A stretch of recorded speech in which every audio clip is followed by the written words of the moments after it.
মেনেজমেণ্টটো নতুন আহি থাকোঁতে বাটত তেওঁলোকে সুধিছে যে বঙাইগাঁও গোৱালপাৰাত আগতে অনুষ্ঠান কৰিছা নাই মই কৈছোঁ যে কৰিছোঁ কেইবাখনো কৰিছোঁ বিশেষত্বটো কি সুধিছিলে মই এটা কথাই কৈছোঁ যে ইয়াৰে মানুহখিনি বিৰাট শৃংখলাবদ্ধ আৰু বিৰাট ধুনীয়াকৈ বহি গীত শুনে তাৰমানে হয়নে নহয় ইয়াতে গীত গাই ভাল লাগে কাৰণ আপোনালোকে শুনে তাৰমানে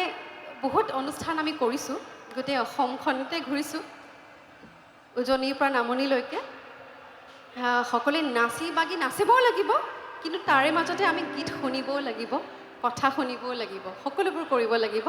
কিন্তু ইয়াতে তাৰমানে বিৰাট ধুনীয়া এটা পৰিৱেশ থাকে ইয়াতে মানুহখিনি বিৰাট ধুনীয়াকৈ গীতবোৰ শুনে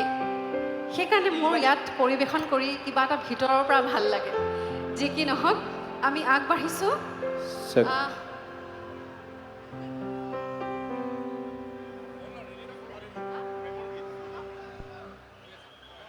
হেল্ল' এইখিনিতে আমি আমাৰ